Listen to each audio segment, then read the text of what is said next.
Abra a sua Bíblia, meu querido, se você orou lá no livro do profeta Daniel. Continuamos a nossa série de exposições no livro do profeta Daniel e demos um pulo, estávamos lá no capítulo 6, vamos hoje para o capítulo 9. Aqueles que conhecem um pouquinho sobre o livro de Daniel devem se lembrar que os 6 primeiros capítulos, e falamos sobre isso, tem um tom mais histórico, com eventos ligados ao cotidiano e à vida do profeta, dos seus amigos, que estavam igualmente no exílio. E a partir do capítulo 7 até o capítulo 12, o final do livro, você vai encontrar uma linguagem muito mais apocalíptica. E a princípio nós vamos pular então os capítulos 7 e 8, mas direto para o capítulo 9. Os 10 versículos iniciais, conquanto a gente deva meditar até o versículo 19. Daniel 9, 1 a 10. Acompanha a leitura, meu querido. No primeiro ano de Dario, filho de Assuero, da linhagem dos Medos, o qual foi constituído rei sobre o reino dos caldeus. No primeiro ano do seu reinado, eu, Daniel, entendi pelos livros que o número de anos de que falara o Senhor ao profeta Jeremias, que haviam de durar as assolações de Jerusalém, era de 70 anos. Voltei o rosto ao Senhor para o buscar com oração e súplica, com jejum, pano de saco e cinza. Orei ao Senhor meu Deus, confessei e disse: Ah, Senhor, Deus grande e temível, que guardas a aliança e a misericórdia para com os que te amam e guardam os teus mandamentos. Temos pecado e cometido iniquidade. Procedemos perversamente, fomos rebeldes, apartando-nos dos teus mandamentos e dos teus juízos. E não demos ouvidos aos teus servos, os profetas, que em teu nome falaram aos nossos reis, aos nossos príncipes e a nossos pais, como também a todo o povo da terra.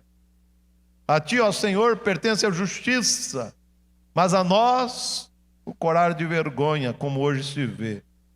Aos homens de Judá, os moradores de Jerusalém, todo Israel, quer os de perto, quer os de longe, em todas as terras, por onde os tens lançado, por causa das suas transgressões que cometeram contra ti. Ó Senhor, a nós pertence o corar de vergonha, aos nossos reis, aos nossos príncipes, aos nossos pais, porque temos pecado contra ti. Ao Senhor nosso Deus pertence a misericórdia e o perdão, pois nos temos rebelado contra Ele e não obedecemos à voz do Senhor nosso Deus, para andarmos nas suas leis que nos deu por intermédio dos seus servos, os profetas. Até o versículo 10, mantenha sua Bíblia aberta, mesmo em casa, por favor, meu querido, para que você possa entender o texto bíblico nesta noite. Meu amado, como você tem usado o tempo de reclusão por causa da crise sanitária na qual estamos inseridos? Quanto deste tempo livre você tem gastado lendo a Bíblia? E o quanto o estudo da palavra de Deus nesses dias de pandemia tem moldado o seu caráter e transformado a sua vida espiritual? Você consegue responder a essas questões? Chegamos hoje ao capítulo 9 do livro do profeta Daniel e deparamos com um texto que entendo ser muito oportuno.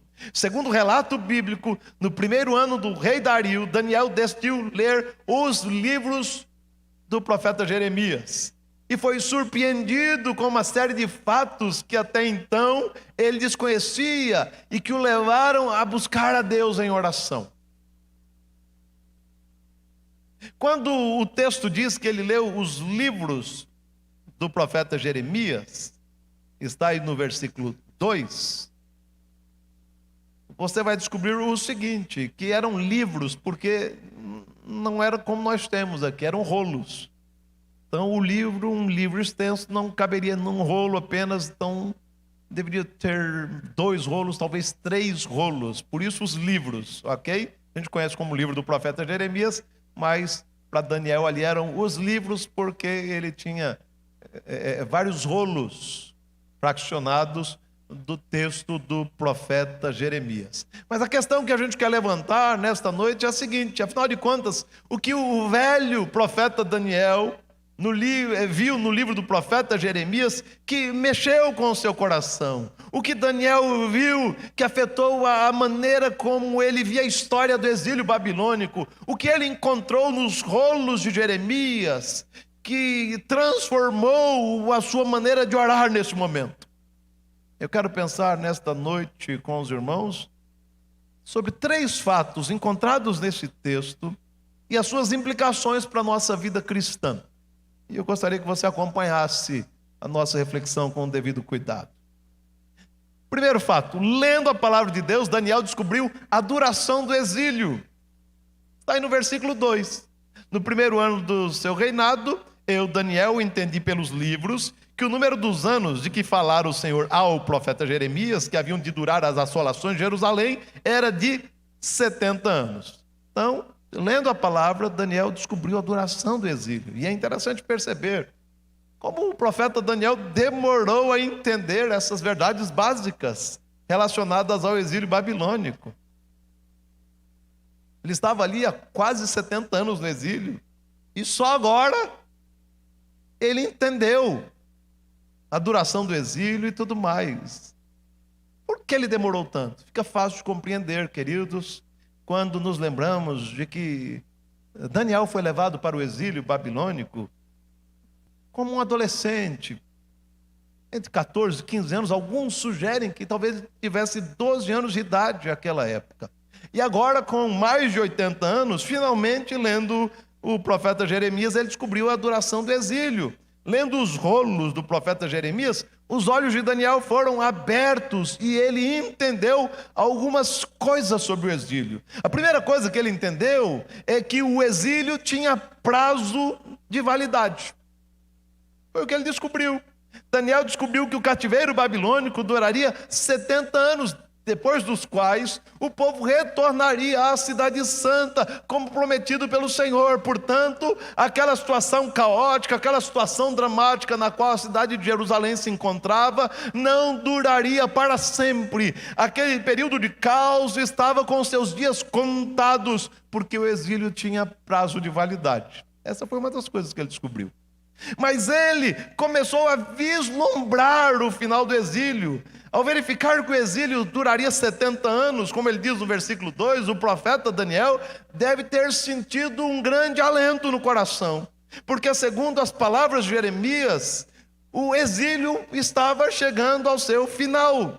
Em breve, o povo retornaria à terra natal. Em breve, os hebreus voltariam a Canaã. Em breve, os hebreus voltariam para Israel. Em breve, eles retornariam para casa.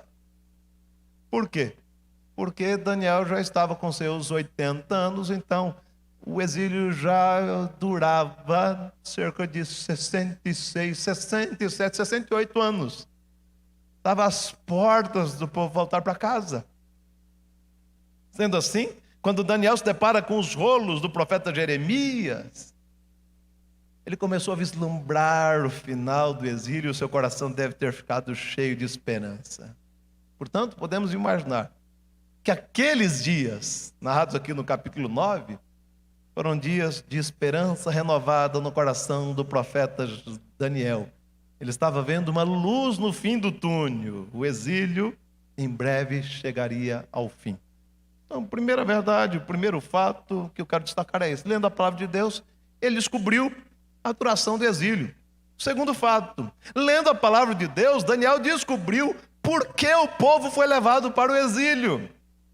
Meu querido, como sabemos, Daniel era um adolescente ou um pré-adolescente quando foi levado para a Babilônia, ou seja, ele certamente não tinha a noção exata do que estava acontecendo ao seu redor antes do exílio.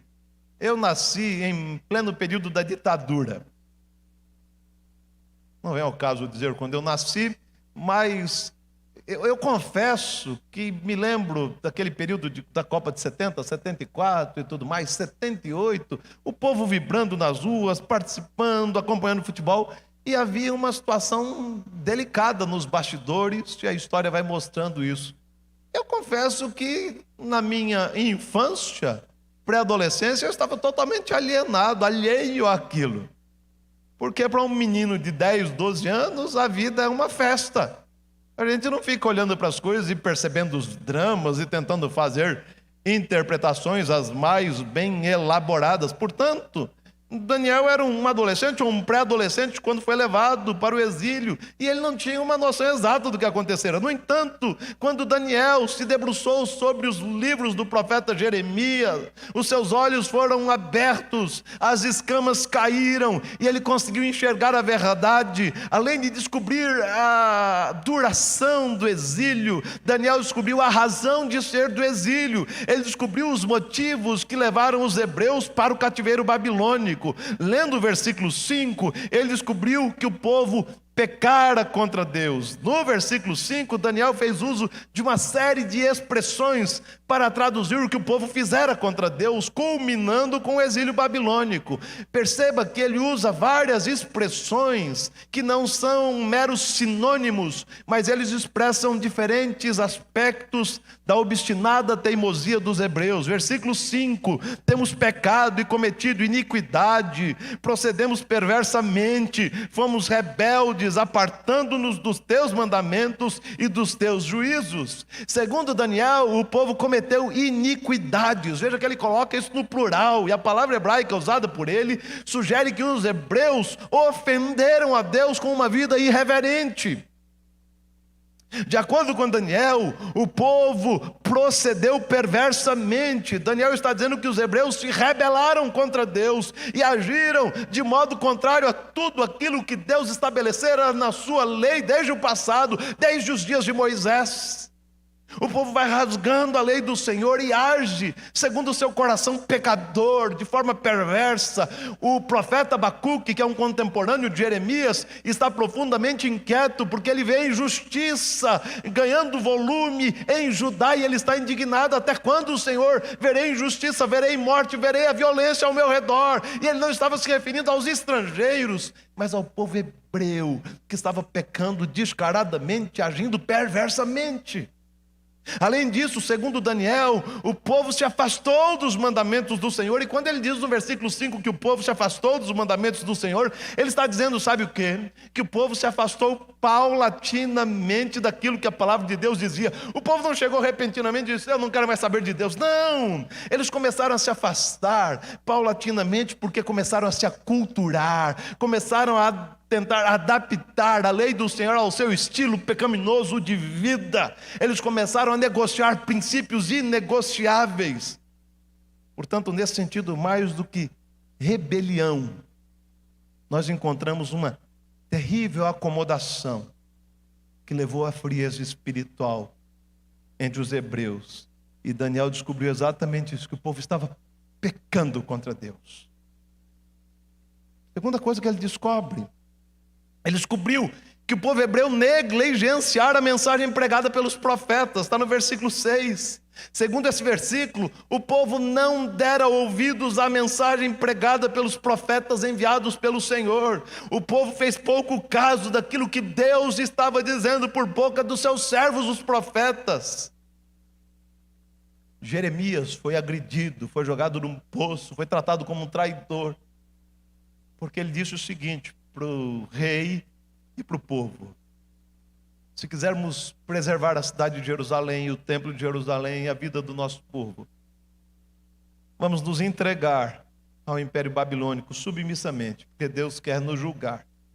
E o rei o prendeu e o tratou como traidor. Eles não ouviram Jeremias, não deram ouvidos ao profeta Abacuque, não deram ouvidos às mensagens pregadas por Moisés, o ensino da lei mosaica. O povo fez pouco caso daquilo que Deus estava dizendo por boca dos seus servos. Infelizmente, alguns crentes em pleno século 21 ouvem a pregação da palavra de Deus sem levá-la a sério, quando deveriam ouvi-la com senso de urgência, quando deveriam ouvir a pregação da palavra com humildade, reconhecendo que ela tem como objetivo desnudar a nossa alma e transformar o nosso coração e a nossa vida em instrumentos agradáveis diante do Senhor. Os hebreus foram para o cativeiro porque negligenciaram a mensagem pregada. Daniel descobriu que os hebreus foram para o cativeiro porque Deus é justo e por causa da sua justiça ele agiu e interferiu enviando o povo para a Babilônia. Então preste atenção, meu querido, além de descobrir a culpa do povo, Daniel entendeu que o cativeiro babilônico refletia o caráter justo de Deus. O Senhor diz por boca dos profetas que puniria o pecado do povo, e o cativeiro babilônico era uma prova incontestável da justiça divina. Deus estava julgando o povo porque ele é justo juiz. Se Deus não tivesse punido justo, mas ele é justo e é fiel, por isso ele julgou o povo naquele momento delicado, enviando o povo para o cativeiro. Portanto, lendo o livro do profeta Jeremias, Daniel descobriu que o cativeiro babilônico se tornou uma realidade na vida dos hebreus porque eles foram irreverentes, porque eles brincaram com o pecado, porque eles desprezaram a palavra de Deus, porque eles não deram ouvidos à pregação da palavra de Deus por boca dos profetas, e porque o Senhor é justo juiz. Foram as descobertas. Portanto, ele descobre a razão de ser do cativeiro. Havia pecado de justiça divina no meio dessa história. Terceiro e último fato que eu gostaria de destacar: lendo a palavra de Deus, descobrimos como devemos reagir diante da tragédia do pecado. Meu querido, é interessante perceber como as pessoas lidam com o pecado. Elas não o veem como uma tragédia. Antes, elas o veem apenas como uma falha moral comum a todas as pessoas. Afinal de contas, quem não peca? Essa é uma pergunta muito comum. Quem não peca? Por isso, elas começam a dar outros nomes ao pecado e se esquecem de que o pecado é uma tragédia que pode destruir a vida. Lendo o capítulo 9 do profeta Daniel, descobrimos como ele reagiu diante do pecado e como devemos reagir diante do pecado. Olhe para a sua Bíblia, por favor, versículo 7. Olha o que ele começa dizendo: a ti, ó Senhor, pertence a justiça, mas a nós o corar de vergonha. Ele vai começar o versículo 8 dizendo: ó Senhor, a nós pertence o corar de vergonha, aos nossos reis, aos nossos príncipes, aos nossos pais, porque temos pecado contra ti. Como devemos reagir diante dos pecados que têm se tornado muitas vezes comuns dentro da igreja? Cabe-nos corar de vergonha. Tragicamente, nós pecamos e tratamos o pecado como coisa de só menos, e esquecemos que o pecado destrói casamentos, desmonta famílias, esfria igrejas, destrói igrejas, acaba com ministérios, gera morte. Além disso, o pecado afronta o Deus Santo, desonra o nome do nosso Senhor e envergonha o Evangelho de Jesus. Sabendo que o pecado é tão terrível e traz consequências tão desastrosas, precisamos reagir como Daniel diante do pecado, precisamos corar de vergonha.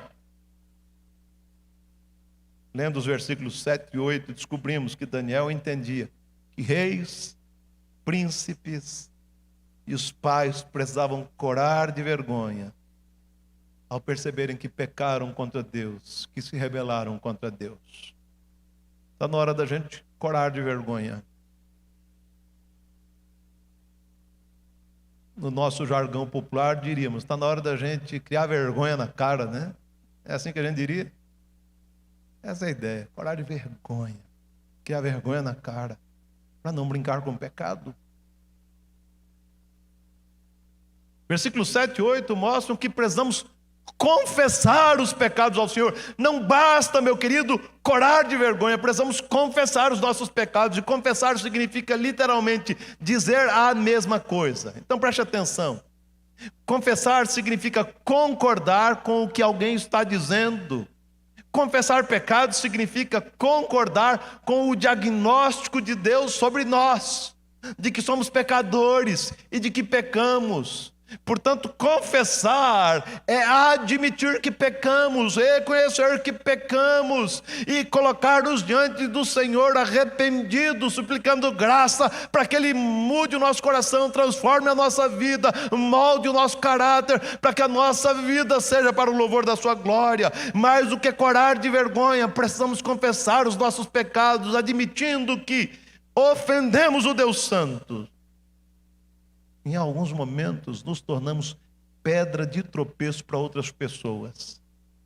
Talvez você nem perceba, mas lá no trabalho, lá na universidade, lá no colégio, entre os vizinhos, um bocado de crente tem se tornado pedra de tropeço. Tem um caráter questionável, são mentirosos, adúlteros, mal pagadores, gente irreverente. Precisamos confessar pecados com senso de urgência. Precisamos pedir que o Senhor nos perdoe segundo a sua misericórdia. Ao entender a gravidade do pecado, Daniel pediu perdão ao Senhor. Lá nos versículos 18 e 19 isso fica mais claro. Ele pediu perdão pelos seus pecados, ele pediu perdão pelos pecados da nação. No entanto, perceba que o pedido de Daniel não estava alicerçado na sua justiça ou na justiça do povo. Longe disso, ele orou fiado nas misericórdias do Senhor. Nós devemos orar pedindo perdão fiados na justiça de Cristo Jesus, justiça que foi imputada a nós, sabendo que o Senhor, por suas ternas misericórdias, nos perdoará. Confesse os pecados, admita que pecou, mas peça perdão ao Senhor, fiado na sua justiça, na justiça de Cristo imputada a nós.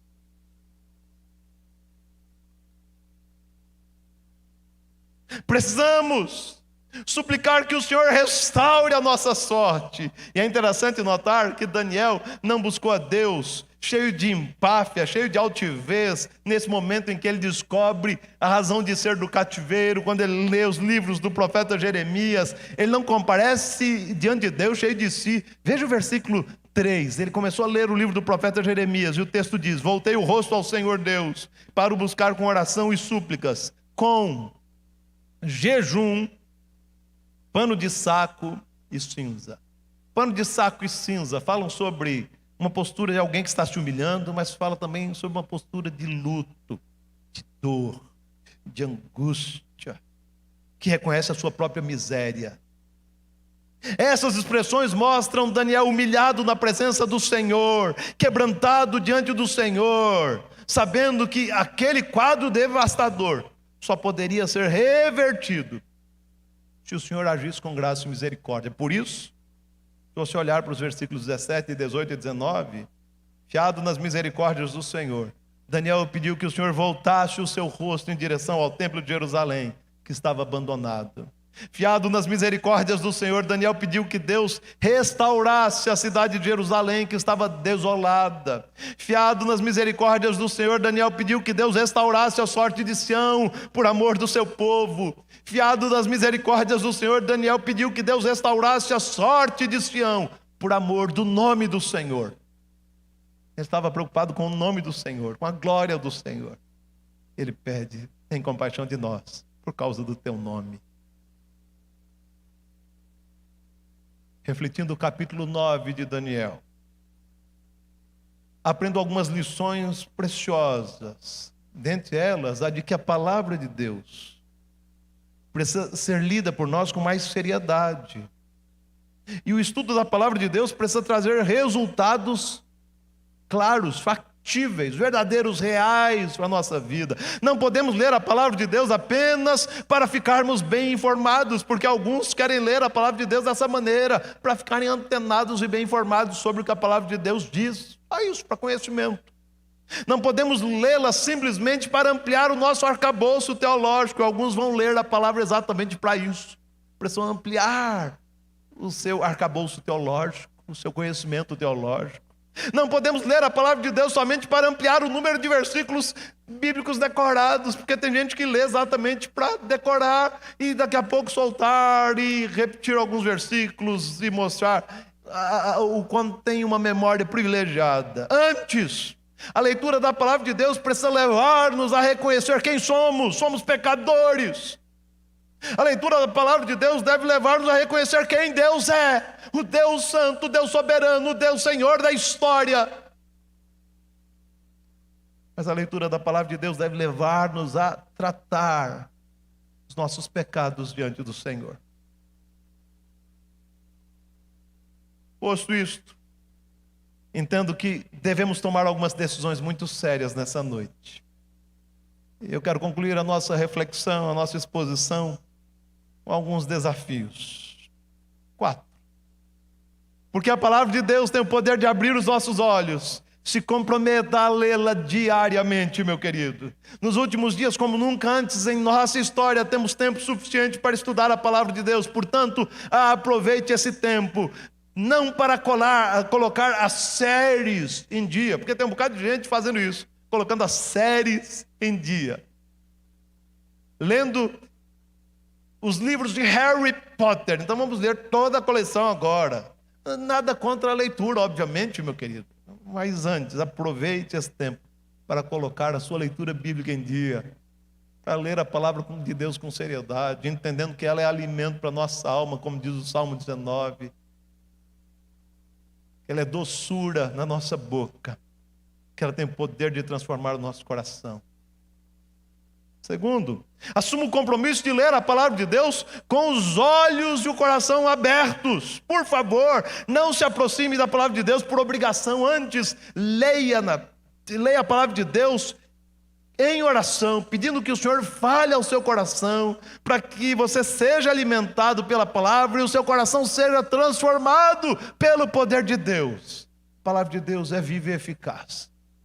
Tem o poder de penetrar os lugares mais profundos do nosso coração, moldando-nos para o louvor da glória do Senhor. Portanto, leia a palavra com olhos abertos, coração aberto. 3. Leia a palavra de Deus com a disposição de obedecê-la. Se você começar a ler a Bíblia com seriedade, perceberá que ela lhe confrontará com o seu pecado. Não tem como ler a palavra e pensar no pecado alheio. Você lê a palavra e vê o seu pecado estampado nas Escrituras. E se você encontrar ali a Bíblia mostrando o seu pecado, não tente dar jeitinhos. Não tente adaptar a palavra de Deus ao seu estilo de vida antes. Comece a reger a sua vida pela palavra de Deus. Obedeça a palavra, faça o que ela diz com senso de urgência, meu querido. Leia a palavra com disposição de obedecê-la. Em quarto e último lugar, por favor, não trate o pecado como coisa comum na sua vida. É vergonhoso como temos lidado com o pecado. Muitas vezes pecamos e continuamos a viver como se nada tivesse acontecido. Foi o que eu disse. O sujeito adultera no sábado e no domingo vem para a escola dominical e ainda participa da Santa Ceia, como se nada tivesse acontecido.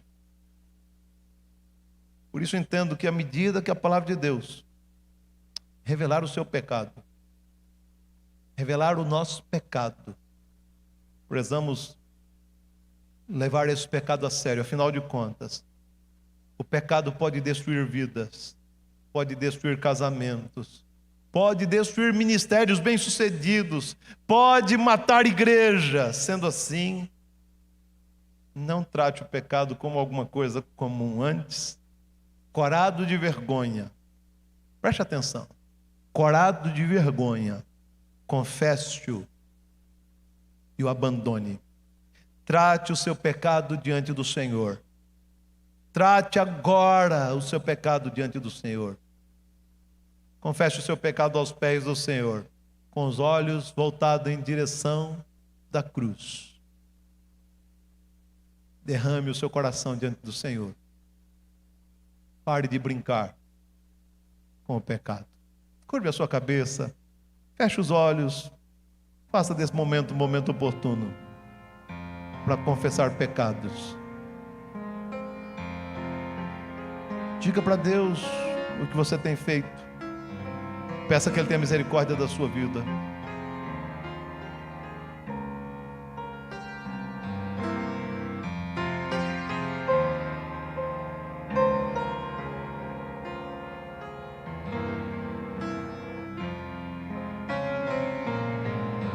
Se sofrimento te causei, ó Deus, se ao meu exemplo fraco tropeçou, se eu não andei nos bons caminhos teus, perdão, Senhor.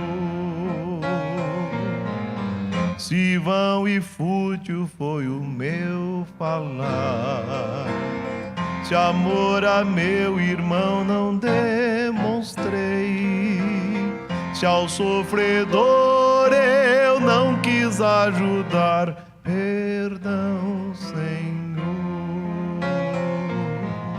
Se negligente foi o meu viver, sem me dispor a pelejar por ti, se firme em teu trabalho eu não quis ser, perdão, Senhor. Escuta, ó Deus, a minha oração e vem livrar-me do pecado vil. Renova este pobre coração. Amém, Senhor.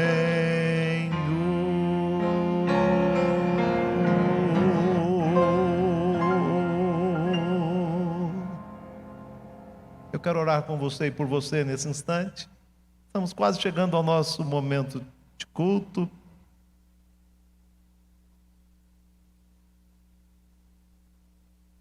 Eu quero interceder pela sua vida.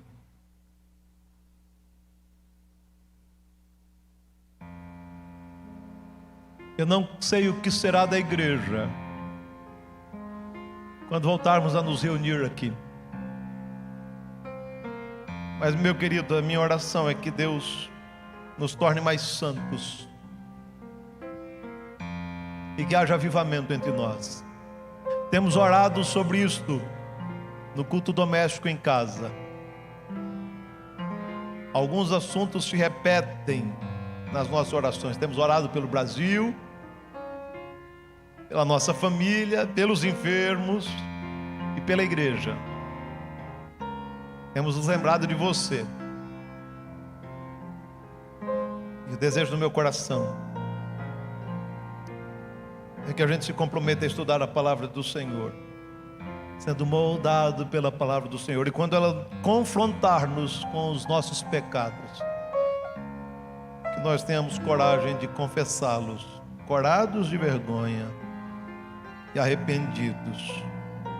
A minha oração é que saiamos dessa pandemia melhores do que entramos. Porque, como eu disse, alguns acreditam que isso é juízo de Deus sobre a terra, e talvez seja juízo de Deus sobre a igreja. Está na hora da gente se quebrantar diante do Senhor. Vamos orar. Depois da oração vamos impetrar a bênção. Não saia daí, porque haverá uma bênção antiga e vamos dar alguns avisos. Por favor, não se desconecte até o final de todos os avisos, por favor. Senhor, estamos na Tua presença nesta noite. E Tu sabes, ó Deus, que muitas vezes temos lidado com a Tua palavra como um livro comum. Já não abrimos mais a Tua palavra como sendo Tua palavra, que tem que ser única regra de fé e prática para a nossa vida. Eu quero pedir a Deus, mexe com o coração de cada querido que está nos ouvindo nesse instante, aqueles que nos verão nos próximos dias, de tal maneira que o compromisso com a Tua palavra seja renovado, e que haja fome da Tua palavra, que haja um anseio por aprender de Ti, que haja um desejo incontido por crescimento espiritual, por transformação de vida, ó Pai. Eu quero pedir que nesse instante o Senhor esteja quebrantando os corações, desnudando aqueles que arrogantemente ainda acreditam que está tudo bem. Deus, que haja confissão de pecados, que coremos de vergonha sim, e que coisa nova aconteça. Quando o teu povo começar a se quebrantar diante de ti, confessando as suas mazelas, com desejo de viver em novidade de vida. Renova a história da tua igreja, em todo o mundo, no Brasil, aqui em Campina Grande, aqui na IPCG. Renova a história desta igreja, ó Deus, mudando o coração da liderança, mudando o coração das ovelhas, transformando-nos, ó Deus, num povo que tem uma vida agradável diante de ti, não apenas quando esse povo se reúne comunitariamente, mas nos bastidores, no dia a dia, quando fecha negócios, quando lida com funcionários, quando lida com patrões, quando lida com cliente, quando lida com lojista. Deus, que no dia a dia a nossa vida seja um testemunho de que nós somos servos do Senhor e que Cristo Jesus mudou o nosso viver. Cuida dos enfermos, consola os aflitos, cuida de seu Nezinho, prepara-o para a cirurgia, que seja uma bênção. Cuida de Geminiel, de Samuel, cuida da família do presbítero Fernando Ximenes. Consola os corações aflitos, ó Deus, nesses dias, e que a tua paz seja sobre os teus amados. Cuida da tua igreja e fortalece-nos, ó Pai, no nome santo de Jesus. Amém. E a graça do Senhor Jesus, o amor de Deus, o Pai eterno, a comunhão, consolação e poder do Espírito Santo sejam sobre a sua vida, sobre a igreja de Jesus, hoje e sempre. Amém. Amém.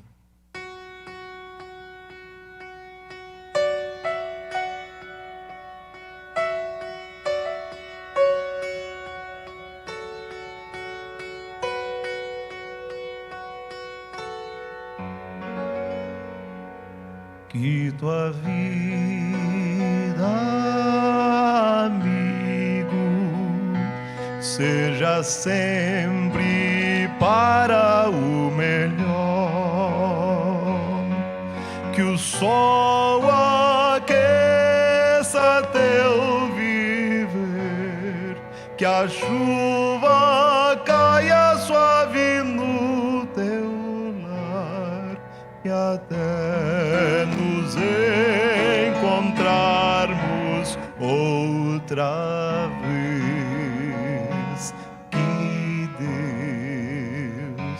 Que Deus te segure nas suas mãos, que o Senhor te abençoe e guarde, que o Senhor sobre ti levante o rosto e te dê paz. Que tua vida, amigo, seja sempre para o melhor.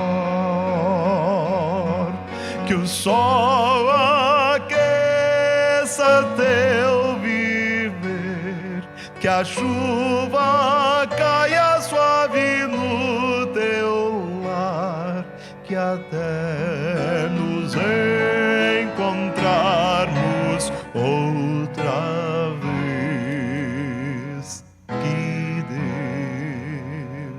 Que Deus te segure nas tuas mãos,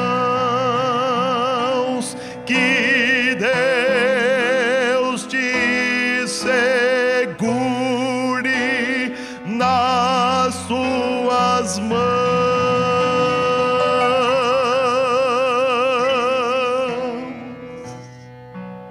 Que Deus abençoe, meu querido. Que o Senhor lhe segure pela mão, poderosa e graciosamente. Nós temos alguns avisos, eu quero contar com a sua atenção. Por favor, meu querido, quero lembrá-lo de que no próximo domingo continuaremos online. 24 de maio. A terça-feira agora